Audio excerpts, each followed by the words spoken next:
നമ്മളിവിടെ ലോക്കലി മഞ്ഞപ്പായൽ എന്നൊക്കെ വിളിക്കുന്ന യെല്ലോ വെൽവെറ്റ് ലീഫ് സവാ ലെറ്റ്യൂസ് ബർഹെഡ് എന്ന് പറഞ്ഞ ഒരു ചെടിയാണിത്. ഇതൊരു അക്വാട്ടിക് ഫ്ലവറിംഗ് പ്ലാന്റ് ആണ്. മഞ്ഞ പൂക്കളാണ് ഇതിനുള്ളത്, നിങ്ങൾ ഈ വീഡിയോയിൽ കാണുന്ന പോലെ തന്നെ. പിന്നെ ഇത് വേറെയും രാജ്യങ്ങളിൽ പല പല പേരുകളിലായിട്ട് അറിയപ്പെടുന്നുണ്ട്. എസ്പെഷ്യലി ഇന്തോനേഷ്യയിൽ ഇത് ഗെഞ്ചർ ജെഞ്ചർ എന്നൊക്കെയാണ് അറിയപ്പെടുന്നത്. തായിൽ ഇത് ഭാങ്കാങ് ചോങ് എന്ന് പറഞ്ഞിട്ടുള്ളൊരു പേരിലാണ് അറിയപ്പെടുന്നത്. വിയറ്റ്നാമീസിലാണെങ്കിൽ കിയോനിയോ കൂനിയോ എന്നൊക്കെ പറഞ്ഞിട്ടാണ് അറിയപ്പെടുന്നത്. ഒരു സയന്റിഫിക് ക്ലാസിഫിക്കേഷൻ പറയുകയാണെങ്കിൽ ഇത് അരിസ്മാറ്റേസിയ ഫാമിലിയിൽ പെടുന്ന ലിംനോചാരിസ് ഫ്ലേവ എന്ന് പറഞ്ഞൊരു സ്പീഷീസ് ആണ്. ചെടിയിലുണ്ടാവുന്ന ഫ്രൂട്ട് എന്ന് പറഞ്ഞു കഴിഞ്ഞാൽ ഒരു 1.5 to 2 സെന്റിമീറ്റർ വരെ ചെറിയ ഒരു ഫ്രൂട്ടാണ്. അതൊരു എലിപ്റ്റിക്കൽ ഷേപ്പിലായിരിക്കും ഇരിക്കുന്നത്, ഒരു ക്യാപ്സ്യൂളിന്റെ പോലെ. ഇതിന്റെ ഫ്രൂട്ട്സും സീഡ്സും ഒന്നും ഞാൻ ഇതേവരെ കണ്ടിട്ടില്ല. സീഡ്സ് എന്ന് പറയുമ്പോഴേക്കും ഒരു ഡാർക്ക് ബ്രൗൺ കളറിലുള്ള ഹോഴ്സ് ഷൂവിന്റെ ഷേപ്പിലുള്ള സീഡ്സ് ആണെന്നാണ് പറയപ്പെടുന്നത്. ഈ ചെടിയുടെ ഒരു ന്യൂട്രീഷൻ കോമ്പോസിഷൻ പറയുകയാണെങ്കിൽ അതിൻ്റെ അകത്ത് കാർബോഹൈഡ്രേറ്റ്സ്, ക്രൂഡ് പ്രോട്ടീൻസ്, പിന്നെ crude fat, crude fibre, moisture, ash, minerals ആയ potassium, calcium, magnesium, copper, zinc, sodium എന്നിവയൊക്കെ അടങ്ങിയിട്ടുണ്ടെന്നാണ് പറയപ്പെടുന്നത്. ഇനി ഇതിൻ്റെ ഒരു നേറ്റീവ് എന്ന് പറയുന്നത് tropical and sub tropical Americas ആണ്. അതായത് Mexico, Central America, South America, Cuba, Haiti, Dominican Republic എന്നീ രാജ്യങ്ങൾ. ഈ വീഡിയോ ഇപ്പോൾ എടുത്തേക്കുന്നത് നമ്മൾ കേരളത്തിലെ വയലുകളിൽ നിന്നാണ്. ഇത് കൂടുതലായിട്ടും ഇന്ത്യയിലും ശ്രീലങ്കയിലും കംബോഡിയയിലും തായ്ലാൻഡിലും വിയറ്റ്നാമിലും Indonesia, Malaysia, Brunei, South China, Southern China എന്നീ ഏരിയാസിലൊക്കെ വളരെ കോമൺ ആയിട്ട് വരുന്ന ഒരു ചെടിയാണ്. പിന്നെ ഇതിൻ്റെ ഒരു ബൊട്ടാനിക്കൽ ഡിസ്ക്രിപ്ഷൻ എന്ന് പറഞ്ഞിട്ടുണ്ടെങ്കിൽ ഒരു 20 to 120 സെന്റിമീറ്റർ വരെ ഹൈറ്റ് വയ്ക്കുന്ന ഒരു ചെടിയാണിത്. ഇതൊരു അക്വാട്ടിക് ഫ്ലവറിംഗ് പ്ലാന്റ് ആണ്. ഒരു മഞ്ഞ കലർന്ന പച്ചയോട് കൂടിയ ഇലകളാണ് ഇതിനുള്ളത്. നല്ല ഓവൽ ഷേപ്പിലായിരിക്കും. അത് തന്നെ ഇങ്ങനെ വളഞ്ഞൊക്കെ ഇരിക്കും. നിങ്ങൾക്കിപ്പോൾ ഈ വീഡിയോയിൽ തന്നെ അത് കാണാം. ഇതിൻ്റെ തണ്ടുകൾ എന്ന് പറഞ്ഞു കഴിഞ്ഞിട്ടുണ്ടെങ്കിൽ പൊള്ളയായിട്ട് ത്രികോണ രീതിയിൽ ഇരിക്കുന്ന തണ്ടുകളാണ് ഇതിനുള്ളത്. പിന്നെ ഫ്ലവേഴ്സ് എന്ന് പറഞ്ഞു കഴിഞ്ഞാൽ പൂക്കൾ ഏകദേശം ഒരു 1.5 to 2.5 സെന്റിമീറ്റർ വരെയും വലുപ്പം വെക്കുന്ന മഞ്ഞ പൂക്കളാണ് ഇതിനുള്ളത്. ഇതിൻ്റെ ഒരു ഗ്രോയിങ് കണ്ടീഷൻ പറയുകയാണെങ്കിൽ ഇത് വളരെ ഷാലോ ആയിട്ടുള്ള സ്റ്റാഗ്നൻ്റ് ആയിട്ടുള്ള വെള്ളക്കെട്ടുകളിലാണ് കണ്ടുവരുന്നത്. മെയിനായിട്ടും വയലുകളിലും ചതുപ്പുകളിലും ഒക്കെ കൂടുതലായിട്ട് കണ്ടുവരുന്ന ഒരു സസ്യമാണിത്. ലൈറ്റിൻ്റെ കാര്യത്തിൽ പാർഷ്യൽ ഷെയ്ഡോ ഫുൾ സൺലൈറ്റോ ഓക്കെയാണ്. കാരണം ഇത് വയലുകളിലൊക്കെയാണ് കണ്ടുവരുന്നത്. അതുകൊണ്ട് തന്നെ നല്ല സൺലൈറ്റും ഇതിന് ഓക്കെയാണ്. പിന്നെ സോയിൽ എന്ന് പറഞ്ഞാൽ ഫെർട്ടൈൽ, ലോമി, വാട്ടർ ക്ലോഗ്ഡ് സോയിലായിരിക്കണം, വാട്ടർ ലോഗ്ഡ് സോയിലായിരിക്കണം.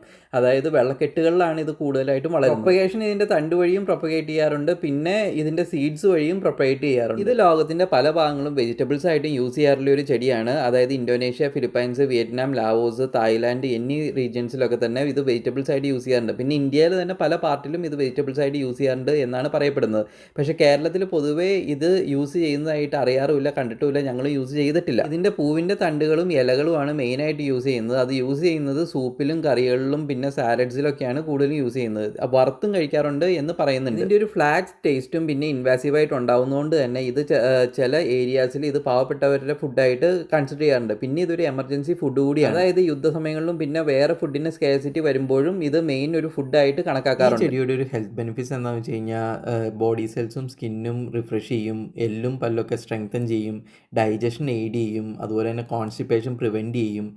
ഒരു എനർജി ബൂസ്റ്ററാണ് ഇത്, ഒരു നാച്ചുറൽ എനർജി ബൂസ്റ്ററാണ്. പ്രഗ്നൻസി ടൈമിലുള്ള അനീമിയ റിക്കവർ ചെയ്യുകയും ചെയ്യും, പ്രഗ്നൻസി സപ്പോർട്ട് ചെയ്യുകയും ചെയ്യും. ഇതൊരു നാച്ചുറൽ ആൻറ്റിമൈക്രോബിയൽ പ്രോപ്പർട്ടി ഉള്ള ഒരു ചെടിയാണ്. കോളൻ ക്യാൻസറിൻ്റെയും ഹേർട്ട് ഡിസീസസിൻ്റെയും റിസ്ക് കുറയ്ക്കാനായിട്ടുള്ള കോമ്പൗണ്ട്സും ഇതിൻ്റെ അകത്ത്. അതായത് എന്തുകൊണ്ടും ഇതൊരു വെജിറ്റബിൾ ആയിട്ട് യൂസ് ചെയ്യുന്നത് നല്ലതാണ് എന്നാണ് പറഞ്ഞു വരുന്നത്. ഇതിൻ്റെ ഒരു മെഡിസിനൽ യൂസേജ് പറയുകയാണെങ്കിൽ ട്രഡീഷണലി ഇത് ഒരുപാട് മെഡിസിൻസ് ആയിട്ട് യൂസ് ചെയ്യുന്ന ഒന്നാണ്. പനിക്കും തലവേദനയ്ക്കും അതുപോലെ തന്നെ സ്കിൻ ഡിസീസസിനും പിന്നെ ഗ്യാസ്ട്രിക് അൾസേഴ്സിനും ഡയറിയയ്ക്കൊക്കെ. ഇതിൻ്റെ ഒരു ഫൈറ്റോ കെമിക്കൽ സ്റ്റഡീസ് ബേസ് ചെയ്ത് നോക്കുകയാണെങ്കിൽ ഇതിൻ്റെ അകത്ത് ഒരുപാട് ബയോ ആക്റ്റീവ് കോമ്പൗണ്ട്സ് ഉണ്ട്. Like flavonoids, phenols, hydroquinone, amino acid. ചില കോമ്പൗണ്ട്സ് ആണെങ്കിൽ ബോഡി ഷുഗേഴ്സ് റെഗുലേറ്റ് ചെയ്യാനും റെഡ്യൂസ് ചെയ്യാനും കഴിവുള്ളതാണെന്നും പറയുന്നുണ്ട്. പിന്നെ ഇതിലുള്ള മിനറൽസ് പറയുകയാണെങ്കിൽ കാൽഷ്യം കണ്ടന്റ് ഭയങ്കര ഹൈ ആണ്. അതിപ്പോൾ എല്ലിനും പല്ലിനൊക്കെ വളരെ നല്ലതാണെന്ന് പറയുമ്പോൾ തന്നെ മനസ്സിലാക്കാം.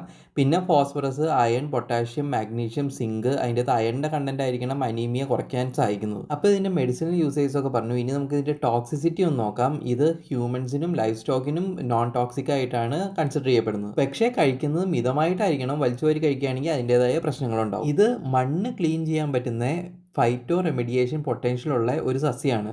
അതായത് ഇത് ലെഡ്, കാഡ്മിയം പോലെയുള്ള ഹെവി മെറ്റൽസ് മണ്ണിൽ നിന്ന് അബ്സോർബ് ചെയ്യാൻ ഇതിന് പറ്റും. അത് സ്റ്റോർ ചെയ്യുന്നതാണെങ്കിൽ റൂട്ട്സിലും സ്റ്റെമ്മിലും ആയിട്ടായിരിക്കും അത് സ്റ്റോർ ചെയ്യുന്നത്. അപ്പോൾ അത് ഇക്കോളജിക്കൽ സെൻസിൽ എടുത്തു കഴിഞ്ഞിട്ടുണ്ടെങ്കിൽ അത് നല്ലതാണെങ്കിലും അതുപോലത്തെ ടോക്സിക് മെറ്റീരിയൽസ് ഉള്ള മണ്ണിൽ വളരുന്ന ഇതേപോലത്തെയുള്ള പ്ലാന്റ്സ് ടോക്സിക് ആയിരിക്കാൻ സാധ്യതയുണ്ട്. പക്ഷേ സ്റ്റെമ്മിലും റൂട്ട്സിലും ആയതുകൊണ്ട് തന്നെ ഇതിൻ്റെ ഇലയൊന്നും കഴിക്കുന്നതിൽ കുഴപ്പമില്ല എന്നാണ് പറയപ്പെടുന്നത്.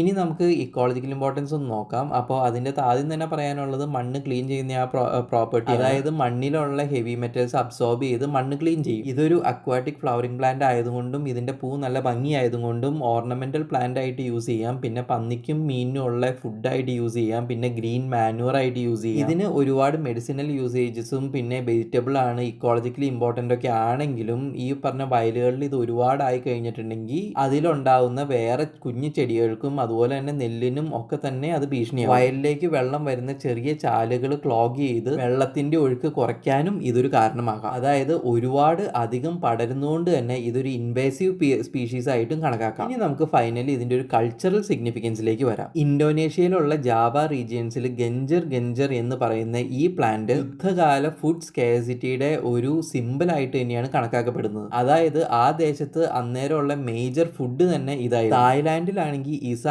എന്ന് പറഞ്ഞ സ്ഥലത്ത് ഇതിന്റെ ഇല റോ ആയിട്ടാണ് കഴിച്ചുകൊണ്ടിരുന്നത് വിത്ത് സ്പൈസി ചില്ലി ഡിപ്പ്. ആ ചില്ലി ഡിപ്പിന്റെ പേര് നാം പ്രിക് എന്നാണ്. നമ്മുടെ ഇവിടെ കപ്പയും മുളക് ചമ്മന്തിയും ഒക്കെ കഴിക്കുന്ന മാതിരി നല്ലൊരു ബ്ലാങ്ക് ടേസ്റ്റും അതുപോലെ തന്നെ അതിന്റെ കൂടെ കിട്ടുന്ന ഒരു മുളക് ചമ്മന്തി. കേരളത്തിൽ മഴക്കാലത്ത് ഇഷ്ടമായിട്ട് ഉണ്ടാവുന്ന ഇതിനെ വിളിക്കുന്നത് മഞ്ഞപ്പായൽ എന്ന് തന്നെയാണ്. അത് ഗ്രാമങ്ങളിൽ മഴക്കാല സ്മരണകൾ ഉണർത്തുന്ന ഒരു ചെടിയാണെന്നാണ് പറയപ്പെടുന്നത്. സംഭവം ശരിയാണ്. പണ്ട് കാലത്തൊക്കെ വയലിലേക്ക് പോയി കഴിഞ്ഞാൽ, മഴക്കാലത്ത് വയലിലേക്ക് പോയി കഴിഞ്ഞാൽ ഇത് ഒരുപാടുണ്ടാവും. ഒരു മഞ്ഞ പാടം തന്നെയാണ്. അപ്പോൾ ഈ വീഡിയോ എല്ലാവർക്കും ഇഷ്ടപ്പെട്ടെങ്കിൽ ലൈക്ക് ചെയ്യുക, ഷെയർ ചെയ്യുക, സബ്സ്ക്രൈബ് ചെയ്യുക, കമൻറ്റ് ചെയ്യുക.